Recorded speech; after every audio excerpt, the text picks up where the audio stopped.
बिस्मिल्लाहिर्रहमानिर्रहीम। अस्सलाम वालेकुम। आज का हमारा टॉपिक है नेचर ऑफ रूट्स। जो दो दर्जे मुसावात को हल करने का जवाब आता है, एक्स के दो जवाब आते हैं, एक जमा के साथ एक माइनस के साथ, उसको बोलते हैं रूट। आज हमने उनकी नेचर्स के बारे में बताना है। यानी कोई एक इक्वेशन है, उसको मुकम्मल तौर पे हल नहीं करना, सिर्फ कुछ हिस्सा हल करना है और उससे हमने एक नतीजा बता देना है कि इसकी जो नेचर है रूट्स की, वो कैसी होगी। क्या वो नातक हैं, क्या वो गैर नातक हैं, क्या वो इमेजिनरी तो नहीं है, क्या वो एक जैसे हैं, क्या वो एक जैसे नहीं हैं। इस तरह की हमने उनकी प्रॉपर्टीज़ बतानी है। लेकिन उससे पहले आप हैरान होंगे कि मैंने नंबर लाइन क्यों बना दी। सिर्फ एक छोटी सी बात आपको समझाने के लिए, जो आप जानते हैं पहले से, लेकिन क्योंकि इसके अंदर यूज़ होगी इसलिए रिवाइज़ करवाने के तौर पे मैं आपको बता रहा हूँ। ये देखिए नंबर लाइन लिखी हुई है। अब नंबर लाइन में टोटल 3 किस्म के नंबर्स होते हैं। आपने देखे होंगे कि जब हम कहते हैं ना वेरिएबल, तो एक चीज़ बिल्कुल इक्वल टू ज़ीरो होती है, समथिंग इक्वल टू ज़ीरो। और ज़ीरो के राइट साइड पे अगर देखें, ये वाली सारी चीज़ें ये पॉजिटिव होती हैं, ये सारी पॉजिटिव है। इस साइड पे अगर लेफ़्ट पे देखें तो ये सारी नेगेटिव है। तो यहाँ से हमें एक क्लू मिलता है। क्लू ये मिलता है कि जब हमने जो नेचर बतानी है, ये नेचर जो डिस्क्रिमिनेंट होता है ना, दो दर्जी जो फार्मूला है, दो दर्जे मुसावात को हल करने का फार्मूला, उसके जज़र के अंदर जो रकम आती है उसको डिस्क्रिमिनेंट या फ़र्क कुनिंदा बोलते हैं। अब फ़र्क कुनिंदा 3 तरह का हो सकता है, बिल्कुल वैसे जैसे नंबर लाइन के ऊपर 3 कैटेगरीज है। या तो ये ज़ीरो हो सकता है, नंबर 1। नंबर 2, या तो ये जमा का हो सकता है।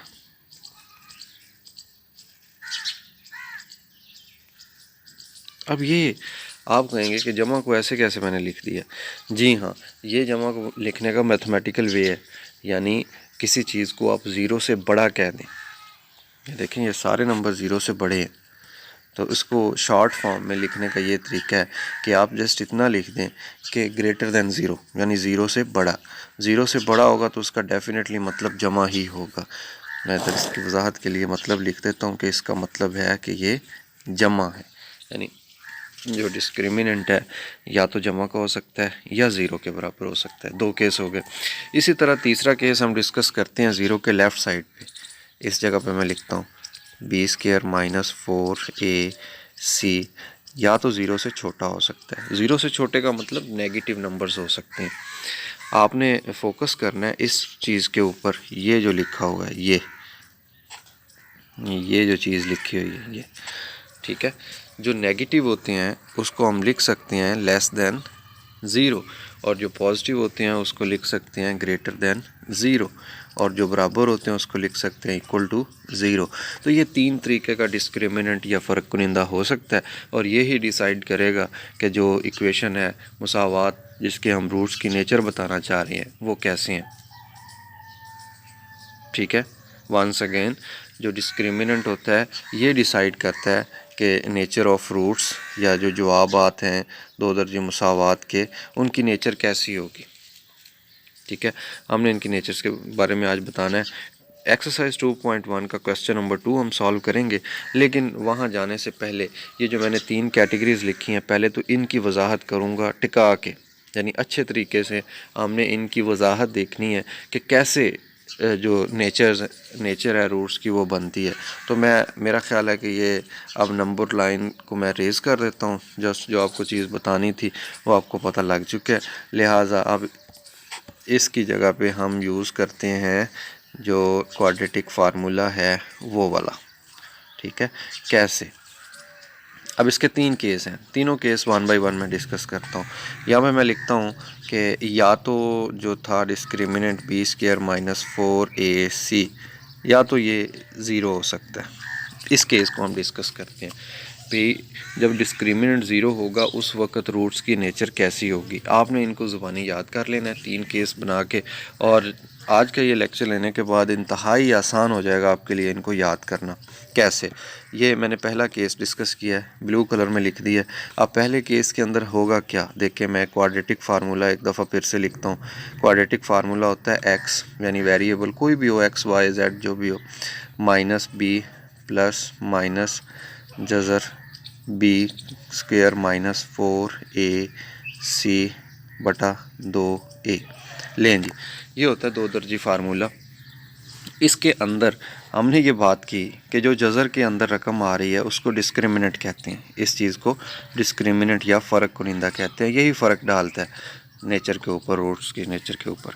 तो अब देखें, हमने बात की कि अगर पहला केस ले रहे हैं, अगर ये ज़ीरो हो जाए, देखें अभी अगर ये ज़ीरो हो जाता है तो इम्प्लाई क्या करेगा, इम्प्लाई करेगा x बराबर -b जमा माइनस ओवर 2a, और इसकी जगह पे आ गया ज़ीरो और फिर ऊपर ज़ीरो का स्क्वायर रूट।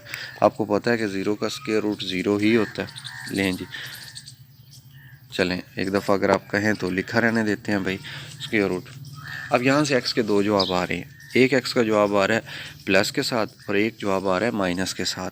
अब जल्दी नहीं करनी, ठीक है, अंडरस्टैंड कीजिए, स्लो एंड स्टडी, आपको सारी समझ आ जाएगी। अब यहाँ से x के 2 जवाब आ गए। एक x का जवाब आ गया पॉजिटिव जमा के साथ, तो मैं लिख देता हूँ x बराबर -b जमा 0 ओवर 2a, और इसको हल करेंगे तो x का जवाब आ जाएगा -b/2a। ठीक हो गया। ये वो केस था जिसके अंदर हमने ये दरमियान में प्लस लिया था और ज़ीरो का जज़र ख़त्म करके इसको अकेला ज़ीरो लिख दिया इसको हल करने के बाद। दूसरा केस इसके अंदर ही, जबकि x -b और ये -0 होगा ओवर 2a।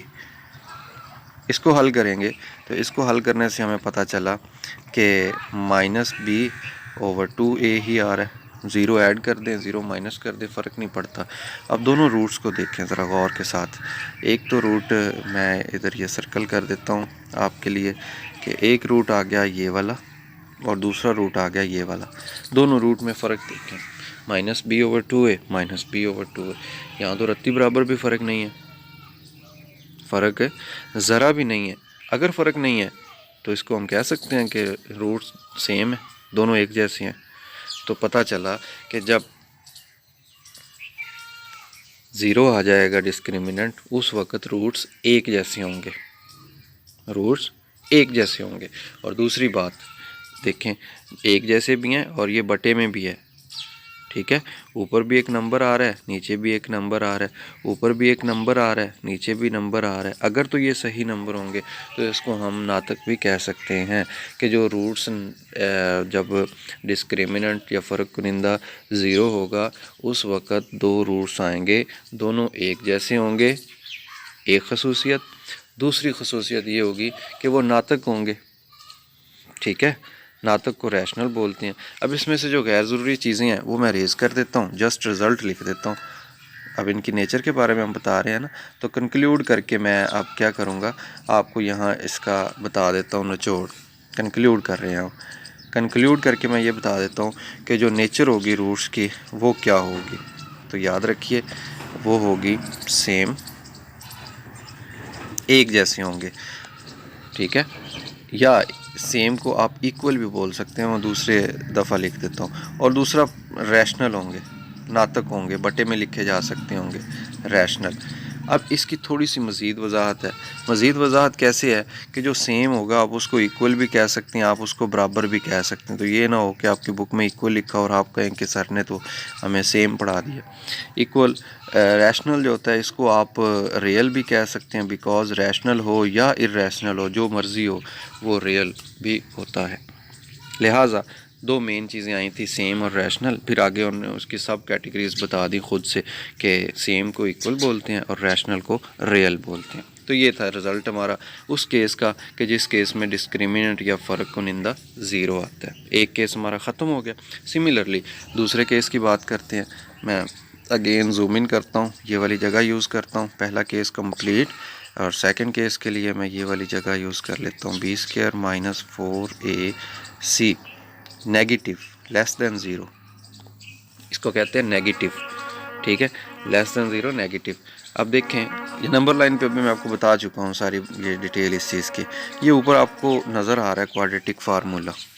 अब मैं अगेन तो लिखूँगा नहीं, जस्ट इसी को यूज़ कर लेते हैं। Quadratic formula -b plus minus, जज़र के अंदर माइनस की रकम आ गई, ये आपको क्या बता रहा है, डिस्क्रिमिनेंट माइनस का। तो डिस्क्रिमिनेंट की जगह पे जब माइनस का नंबर आएगा जज़र के अंदर, माइनस का कुछ भी नंबर हो सकता है, ठीक है। मैं -10 लिख दूँ, -5 लिख दूँ, माइनस कुछ भी लिख दूँ, बेशक वो कंप्लीट स्क्वायर हो, बेशक वो ना हो, माइनस के केस की बात कर रहा हूँ, ठीक है। अब देखें जज़र के अंदर जब भी माइनस आता है तो 9th क्लास में चैप्टर नंबर 2 के अंदर हम पढ़ चुके हैं कि वो तो कॉम्प्लेक्स नंबर बन जाता है। क्या बन जाता है? Complex number.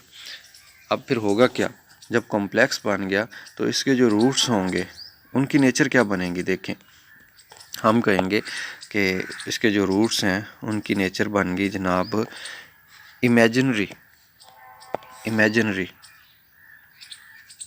ख्याली, इमेजिनरी या कॉम्प्लेक्स भी कह सकते हैं आप। दूसरा हमने बताना है क्या सेम है या डिफरेंट है। तो देखें इसके अंदर प्लस माइनस आ रहा है, एक जो प्लस के साथ आएगा एक माइनस के साथ आएगा, तो ज़ाहिरी गाल है डिफरेंट होंगे। अब डिफरेंट को हम क्या लिखते हैं, अनइक्वल कह दें, या सेम नहीं है, या बराबर नहीं है, यानी समझ आनी चाहिए अगले बंदे को, लफ्ज़ जो मर्ज़ी हो लें जी, अनइक्वल होंगे, रूट्स ना बराबर होंगे, और दूसरा इमेजिनरी होंगे। किस केस में? जब डिस्क्रिमिनेंट, जी हाँ सही समझे, जब डिस्क्रिमिनेंट नेगेटिव होगा। जी बिल्कुल ठीक है। तो हमने 2 केस डिस्कस कर लिए हैं, तीसरा केस डिस्कस करते हैं। और तीसरे केस को मैं लिखता हूँ जो नंबर लाइन पे हम पढ़ा कि डिस्क्रिमिनेंट का तीसरा केस है कि पॉजिटिव हो सकता है, b² - 4ac पॉजिटिव। पॉजिटिव का मतलब ये कि ज़ीरो से बड़ा, ठीक है। तो ये लिख दिया हमने ज़ीरो से बड़ा। अब ज़ीरो से बड़े के अंदर 2 मज़ीद कैटेगरीज़ आ जाती हैं, ठीक है। मैंने क्या बोला, 2 मज़ीद कैटेगरीज़ आ जाती हैं।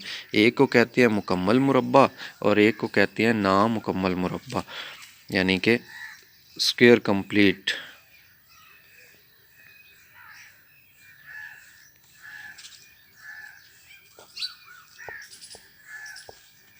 मुकम्मल मुरब्बा और दूसरा केस होगा नामुकम्मल मुरब्बा,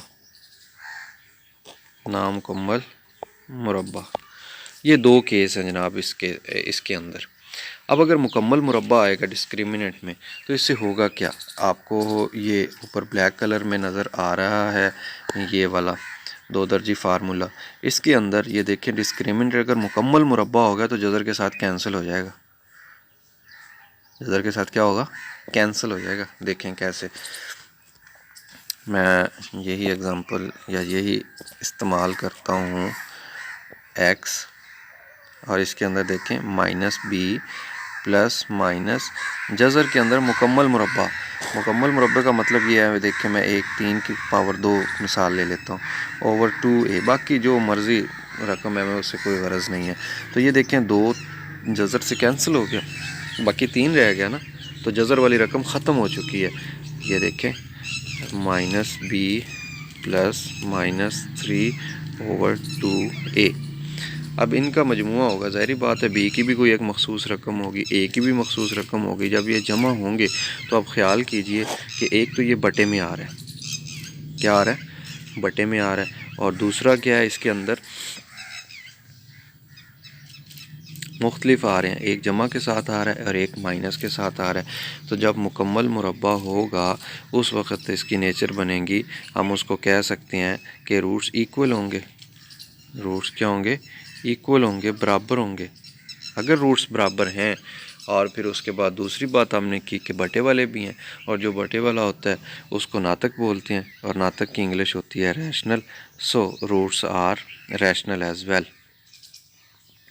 नातक भी होंगे, बराबर भी होंगे और नातक भी होंगे। अब नातक को आप रियल भी कह सकते हैं, यानी हकीकी। तो बिल्कुल एग्जैक्टली वही इसका जवाब बना जो, और सॉरी इक्वल नहीं है, आई अपोलोजाइज़, ये अनइक्वल की बात मैं कर रहा था लेकिन लिखते हुए इक्वल लिखा गया। ये अनइक्वल है भाई, अनइक्वल, अनइक्वल ना बराबर, सॉरी। ओके, ये था उस वक़्त जब मुकम्मल मुरब्बा होता है, और दूसरा इसका लास्ट केस जब मुकम्मल मुरब्बा नहीं होता। तो मैं 2 दर्जी फार्मूला एक दफ़ा आपकी वजाहत के लिए लिख देता हूँ। 2 दर्जी फार्मूला क्या है, x बराबर माइनस बी प्लस माइनस जज़र ओवर 2a। जज़र के अंदर नामुकम्मल मुरब्बा है। नामुकम्मल मुरब्बा जैसा कि 8, जैसा कि 7, जैसा कि 5, जैसा कि 3, 2, कोई भी रकम हो सकती है जिसका कंप्लीट स्क्वायर ना हो रहा हो। यानी मैं चंद एक बता देता हूँ, 4, 9, 16, 25, 36, 49, इनके अलावा कोई नंबर अगर जज़र के अंदर आ जाता है तो उसको नामुकम्मल मुरब्बा कहते हैं। यानी 8 की आप तज़ीह करें तो मुकम्मल मुरब्बा नहीं बनेगा। लिहाजा इस केस के अंदर क्या होगा, आपने फिर वही 9th क्लास का चैप्टर नंबर 2 मैथ का, उसके अंदर नातक और गैर नातक के बारे में पढ़ा था, रैशनल और इरेशनल के बारे में। तो वहाँ पे अगर आपने मेरे लेक्चर्स देखे हैं या नहीं देखे तो 9th क्लास की प्लेलिस्ट में जाइए, चैप्टर नंबर 2 में रैशनल और इरेशनल का टॉपिक है, वहाँ से आप देखिए कि मैंने वहाँ वजाहत की हुई है कि जब जज़र के अंदर नामुकम्मल मुरब्बा आता है ना तो वो गैर नातक अदद होता है, ठीक है, इर्रेशनल होता है। अब जब इर्रेशनल होगा तो इर्रेशनल में कोई चीज़ ऐड होगी तो वो इर्रेशनल ही रहेगा, ठीक है ना, इसकी वजह से इर्रेशनल है। तो पता चला जो इसके रूट्स हैं वो इर्रेशनल होंगे, गैर नातक होंगे। और साथ में इनकी वजह से हमें पता चला कि एक जवाब प्लस का होगा, एक माइनस का होगा। तो जो रूट्स हैं वो तो अनइक्वल होंगे, ये तो अंडरस्टूड है, ना बराबर होंगे, ठीक है, रूट्स अनइक्वल होंगे, एक बात। और दूसरा, रूट्स इर्रेशनल होंगे, गैर नातक होंगे। अब देखें, गैर नातक को हम हकीकी कह सकते हैं, ये भी 9th क्लास के लेक्चर में वजाहत है इस बात की कि जो रैशनल हो, ये मैं इधर एक दफ़ा मज़ीद लिख देता हूँ आपकी रिवीजन के लिए, कि जो रियल नंबर होता है ना ये इक्वल होता है रैशनल यूनियन इर्रेशनल, नातक यूनियन गैर नातक। नातक हो या गैर नातक हो, जो मर्ज़ी नंबर हो वो हकीकी ज़रूर होता है। तो समटाइम्स मैंने जैसा पहला केस हमने किया उसमें लिखा था रियल, तो रियल से कंफ्यूज नहीं होना, रैशनल भी रियल होता है, इर्रेशनल भी रियल होता है।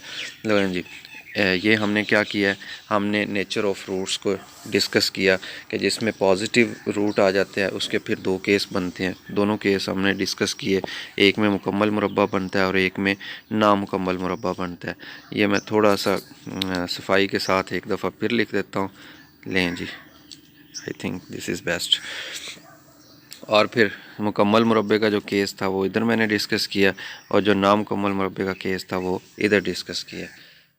और ये था हमारा आज का लेक्चर कि जिसके अंदर हमने सीखा कि जो रूट्स होते हैं 2 दर्जी मुसावात को हल करके जो जवाबात निकलते हैं, उस जवाब की नेचर बग़ैर जवाब निकाले, बग़ैर मुसावात को हल किए आप उसकी फ़ितरत बता सकते हैं कि भाई वो जो जवाब पैदा होगा जब हम उस जवाब को निकालेंगे, जब मुसावात को हल करेंगे, तो हल करने के बाद जाके जो निकलेगा, बजाय इसके कि हम उसको हल करें वो बने फिर उसके बाद उसकी नेचर बताएं, हम डायरेक्टली बता सकते हैं कि उसकी नेचर कैसी होगी। और वो डिपेंड करता है डिस्क्रिमिनेंट या फ़र्क कुरिंदे पे। कैसे डिपेंड करता है, उसके हमने 3 केस बनाए, तीनों केस मैंने आपको एक्सप्लेन किए। आई होप कि आप समझ गए होंगे। हमारा आज का लेक्चर यहीं पे ख़त्म होता है। इसी लेक्चर से रिलेटेड जो एक्सरसाइज प्रैक्टिस के लिए है वो है 2.1, और उसका क्वेश्चन नंबर 2 हम नेक्स्ट लेक्चर के अंदर सॉल्व करेंगे, और यही तमाम थ्योरी हम वहाँ पे यूज़ करेंगे और फिर देखेंगे कि कितनी आसानी के साथ हमने नेचर जो है रूट्स की वो बता दी है। तो याद रखिएगा कि मुसावात को हल किए बगैर हम उनके जवाबात की नेचर बता रहे हैं। अल्लाह हाफ़िज़।